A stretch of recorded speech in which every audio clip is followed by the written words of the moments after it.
मन को आनंद कहाँ मिलता है? मन को शांति कहाँ मिलती है? संसार में मिलेगी क्या? नहीं ना। अगर संसार में मिलती तो काहे महाराज एक बार मन खराब हो और सामने वाले इसको चल भैया ले घुमा के लिया, हमारा मन बढ़िया हो जाएगा, फिर दोबारा खराब नहीं होना चाहिए। पता चले शाम भाव नहीं और फिर खराब होगा विचार, तो मिला आनंद? नहीं ना। आनंद किसका नाम है? बोले जिसके हृदय में परमानंद विराजमान है, वहीं पर आनंद ही आनंद है। तो आनंद किसको कहा है? बोले जहां भगवान का वास हो, और जहां भगवान, अच्छा देखना, आपका मन अगर ज्यादा उद्विग्न है, घर में आपको शांति नहीं मिलेगी, देवालय जाओ, शंकर जी के पास आकर बैठ जाओ, मन चाहे कितना ही उद्विग्न हो, कथा में आकर बैठ जाओ, शांति मिलेगी कि नहीं? बिल्कुल मिलेगी। तो इसलिए तो कहते हैं महाराज ज्यादा नहीं तो भगवान के मंदिर में कुछ समय बिताया करो। अगर मंदिर पास है तो घर के काम करके कहाँ जाना है? बोले थोड़ी देर जाकर भोलेनाथ के साथ बैठना है, बाबा से बातें करनी है। बस आपका भाव होना चाहिए कि शिव भी मेरी सुन रहे हैं, क्योंकि जैसा भाव बनाएंगे वैसे ही भगवान करने लगेंगे। तो यहाँ पर चंचुला का मन नहीं लगा मेला में। क्या किया? बोले वहां एक देवालय था, एक मंदिर था। जैसे कल देवराज आ गया था ना अचानक से, वैसे ही आज चंचुला आकर बैठ गई। और क्या हो रहा है? बोले ये तो ऐसे ही आकर बैठी है, इसको नहीं पता यहाँ कथा चल रही है। जैसे भैया यहाँ से कोई निकल रहा है, अचानक से दिख जाए कि कथा चल रही है और उसका मन हो जाए कि चलो थोड़ी देर बैठ लेता। अब चंचुला कहे महाराज जैसे ही देवालय में आकर बैठी, मंदिर में आकर बैठी, क्या हुआ? बोले यहाँ तो शिव कथा चल रही है, शंकर की कथा चल रही है। और प्रसंग कौन सा चल रहा है पता है? कभी कभी ऐसा होता है कि जो कथा सामने चल रही है वो हमारे जीवन में पूर्णता घटी है, हमारे परिवार में, रिश्तेदार में, या हमारे जीवन में घटी है। अब जो आज पंडित जी बखान कर रहे थे, क्या हो रहा है? काहे महाराज की वो सारी चंचुला ने अपने जीवन में किया है। जब कथा सुनी सारे श्रोता चले गए, पर चंचुला गई पंडित जी के पास और जाकर कहती है महाराज जी आज आपने जो कथा कही ऐसा लग रहा है मेरे ऊपर ही कही है। आज आपने जो जो वर्णन किया है वो सारे पाप मैंने किए। पहले तो जो व्यास जी थे, कहे महाराज वो प्रसन्न हुए। क्यों हुए प्रसन्न?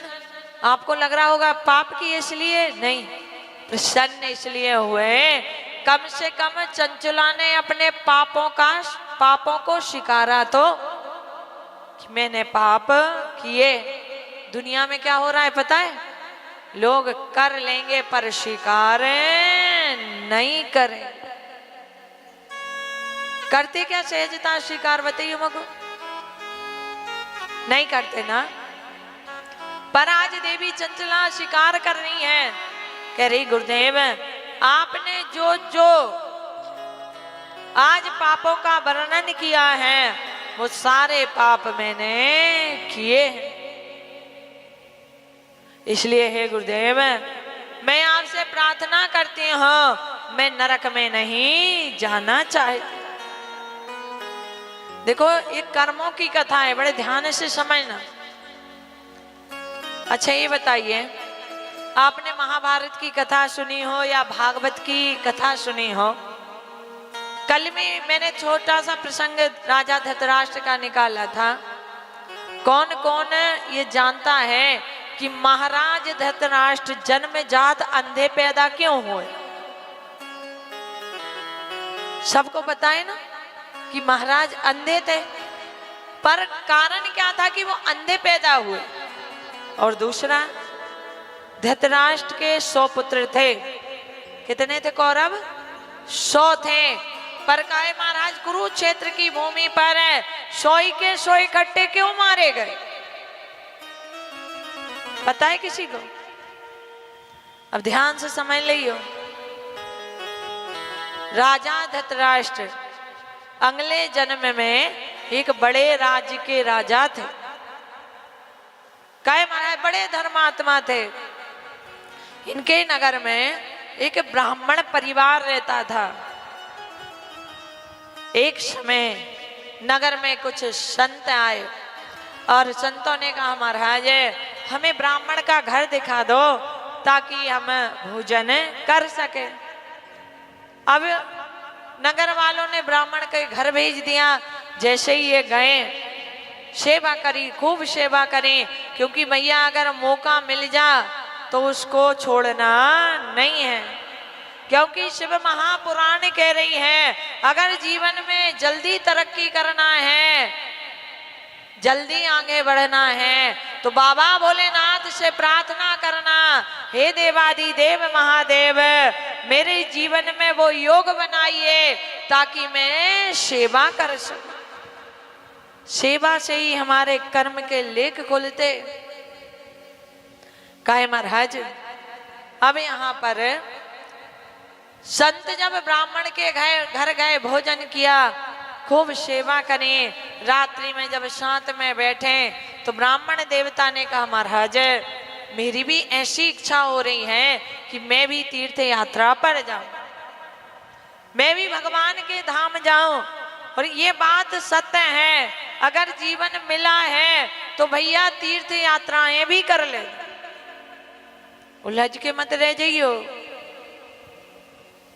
जैसे देखो एक बात बताऊं, अभी कथा हो रही है, कोई मैया पड़ोसन से कहे चल बहन कथा हो रही है, बा कहेगी तो कथा की पड़ी है, मेरे तो घर में ही कथा हो रही है, कौन सा समय मिल रहा, मुझे कौन सा टाइम मिल रहा बताओ। जब घर में बहू आ जाएगी तो क्या करूंगी, क्या करोगी माताएं बोलो, कथा ही कथा सुनूंगी है ना। घर में बहू आ गई, अब पड़ोसन ने कही चल बहन अरे अब तो घर में बहू आ गई, अब तो कथा सुनने चल, अब तो वृंदावन चले, दर्शन करके आ जाइए। बाकी अबे नई नई बहू आई, अकेली नहीं छोड़ूंगा। जब एक आध पोता पोती हो जाए तो फिर क्या करना, कथा ही सुनना।